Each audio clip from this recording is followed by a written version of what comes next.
Welcome to a deep dive into this fascinating world of thinking fast and slow. It's by Nobel Prize winner Daniel Kahneman.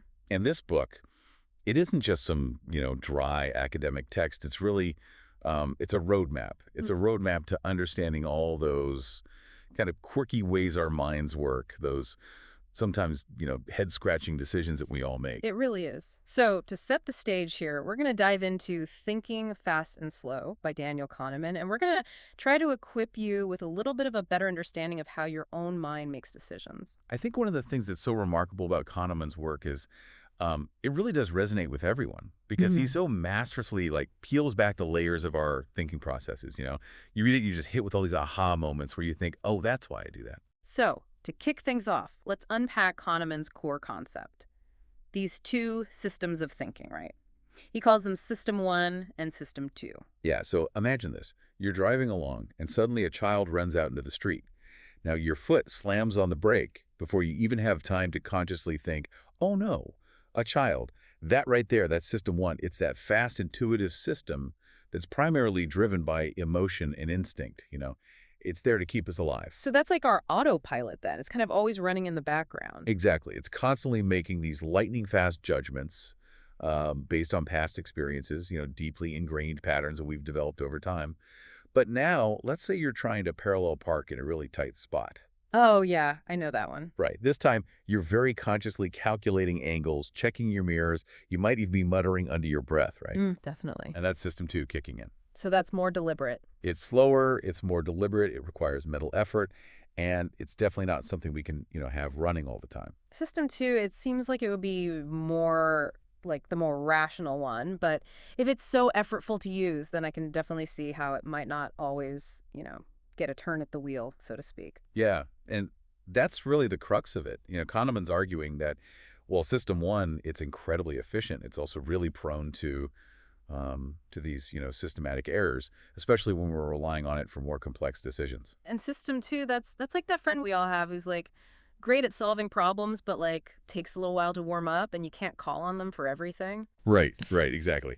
So we have these two systems often working in tandem, sometimes at odds with each other. It really makes you wonder, what are some real-world examples of where this plays out? It really does. So one of the most striking examples, and one that Kahneman really made famous, is the invisible gorilla experiment. And this is where they had participants watch a video, and they were told to count the basketball passes between players.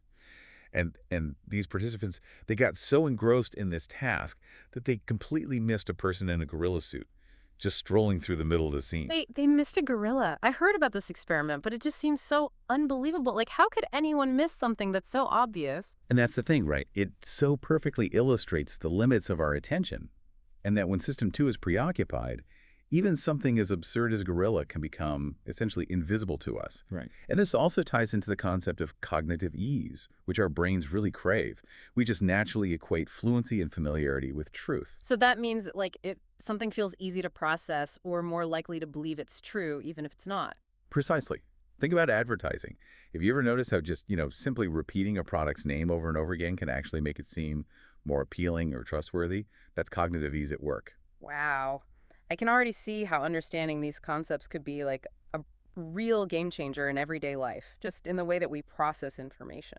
Absolutely. And this is where it gets really interesting because Kahneman, he dives even deeper into these mental shortcuts that our brains rely on, which he calls heuristics.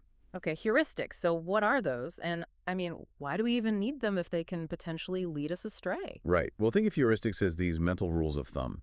They help us make these quick judgments in a world that's just overflowing with information. Imagine if you had to stop and analyze every single detail before making, even the simplest decision. You'd be totally paralyzed.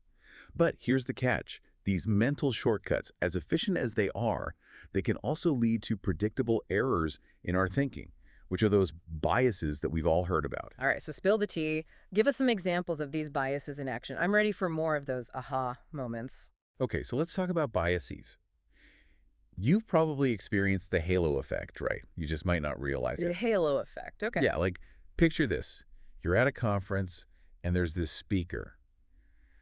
And they're charismatic, they captivate the room, everyone's really engaged, and then afterward you find yourself praising their intelligence and their insights, even though, let's be honest, you don't really know anything about their actual expertise in, Yeah. whatever they were talking about. Oh, totally. That's so true. It's like we're just, I don't know, we're wired to judge a book by its cover, even when we know we shouldn't. Okay, what about other biases? I'm really curious to learn more about this availability heuristic you mentioned. Oh, yeah, the availability heuristic. Okay, so have you ever, like, when you see a news story, maybe a really, really sensational one, and it just, like, totally warps your sense of risk? Like, you might suddenly feel terrified of flying after hearing about a plane crash, even though, statistically, flying is much safer than driving, Yeah, yeah, right? yeah. So that's the availability heuristic at work, because our brains, they kind of equate this easy recall, like whatever's right there at the top of our minds, they equate that with greater likelihood, even if it's not an accurate reflection of, what actually happens in reality. Right. It's like our brains are playing tricks on us by, I don't know, amplifying certain fears based on what's just most readily available in our memory banks at that time. Exactly. And the thing is, these biases, they're not just these harmless quirks. They can actually have a real impact on our judgments and the decisions that we make.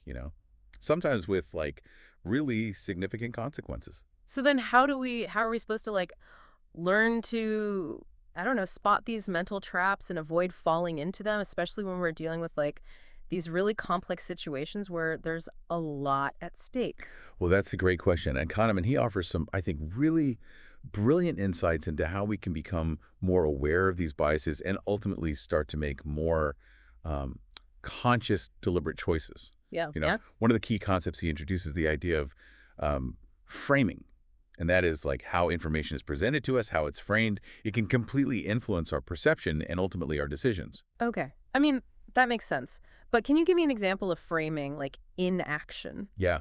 Imagine like you're facing a medical decision and your doctor, they present you with two treatment options. They say, okay, option A has a 90% survival rate. Option B, it has a 10% mortality rate. Now, just instinctively, which option sounds more appealing? Oh, well, I mean, I would pick option A for sure. Right. But if I'm really thinking about it, I mean, they're both conveying the same probability. It's just that one just sounds more, I don't know, more positive than the other one. That's exactly it. That is the power of framing. We're Wow. just naturally more likely to choose something when it's framed in terms of, what we might gain, the survival rather than the loss, even if the outcomes, as you said, are actually identical. Oh, wow. Okay, so being aware of framing, it's like having a superpower. It's that ability to see through these like subtle manipulations and then actually base your decisions on like logic and facts and not just these feelings. Exactly. And it's not even just about this like external framing. Yeah. Oftentimes, we're framing things for ourselves without even realizing it. For example, maybe we're clinging onto a project that's just clearly failing, because we've already invested so much time and energy into it. And that, that's a very common one. It's called the sunk cost fallacy. Oh, yes, the sunk cost fallacy. That one gets me every time. It's like we're just wired to avoid admitting defeat, even when it's clear that it's like the best thing to do. Yeah. And speaking of being wired a certain way, Kahneman, he highlights another fascinating cognitive kind of quirk, and this is the anchoring effect. And this is the idea that our judgments, they can be heavily influenced by these completely arbitrary anchors, even when we know, like logically, that those anchors are totally irrelevant to the decision at hand. Okay. I mean, that just sounds kind of crazy. How does that work like in practice? Can you give me an Just example? totally.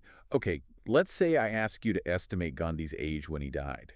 But before you answer, I'm going to spin this wheel, just a random wheel with numbers on it. And let's say it lands on the number 140. Now, even though like logically that number is totally random, it's very, very likely going to influence your estimate. You're probably going to guess a higher age than you would have if, say, the wheel had landed on the number 9, for example. Wow. I mean, just thinking about some random number could actually influence my judgment that much. It's like I'm starting to realize just how susceptible we really are to these like unconscious influences. Are there any other like, I don't know, mental gremlins that we need to like look out for? It's like, I don't know, our brains are like this symphony of biases and heuristics, and they're all just playing their part in like shaping our perceptions and our decisions. A symphony, that's not a bad analogy. And actually, Kahneman, he argues that one of the most kind of intriguing parts of this whole symphony is this interplay between what he calls the experiencing self and the remembering self. Okay, I think I'm following. Tell me more about these two selves. All right. So think about a recent vacation you took. While you were actually on that trip, like experiencing each moment, you had a certain, level of enjoyment, right? Yeah. You felt a certain way. That's your experiencing self in action. It's just living in the present moment. Okay. Yeah, that makes sense. But then what happens like after the vacation's over?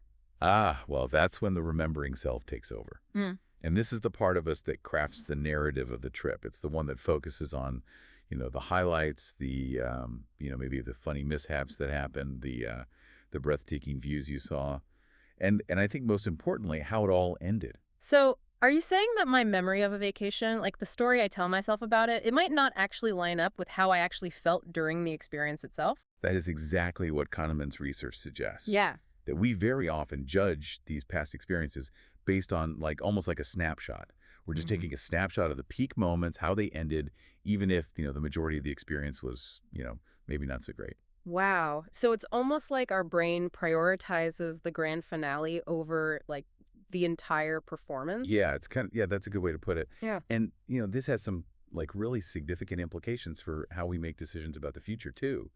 Like we might choose to, I don't know, repeat an experience, maybe stay at a certain hotel again, just based on, a really memorable ending or, a couple of standout moments, even if overall it wasn't actually that enjoyable. That's a really good point. I can see that. So I guess what I'm taking away from this is like I need to be more present, more mindful during experiences, like actually paying attention to how I'm feeling in each moment instead of just like blindly trusting my memories later on. Exactly. I think that's such a good point. By just recognizing this difference between the experiencing self and the remembering self, we can really start to, make um, more informed choices that actually align with, our overall well-being, not just, these kind of selective memories. This deep dive has been such an eye-opener. Reading Thinking Fast and Slow, it really does feel like you're getting a user manual for your own mind. You get Yeah. to see all these hidden biases, these mental shortcuts that are like secretly driving so many of our decisions. It really is. It's empowering, because once you understand these little quirks about the way our minds work, we can start to, maybe anticipate potential pitfalls. We can challenge our own assumptions and ultimately just make more deliberate, um, conscious choices. Absolutely. So to wrap things up, I think if there's just one key takeaway from exploring Kahneman's work, it's that we're all a little bit more rational than we think we are. But I don't know, maybe that's not always a bad thing, right? I mean, it's part of what makes us human, right? The Yeah. key is to embrace these quirks with a sense of curiosity and a healthy dose of self-awareness. That's a great way to put it. And for anyone listening who's ready to embark on that journey of self-discovery, we highly recommend checking out Thinking Fast and Slow by Daniel Kahneman. It's a game changer. It really is. And as we like to say on the deep dive, the real journey begins when you actually start applying these insights in your own life. So until next time, keep those mental gears turning.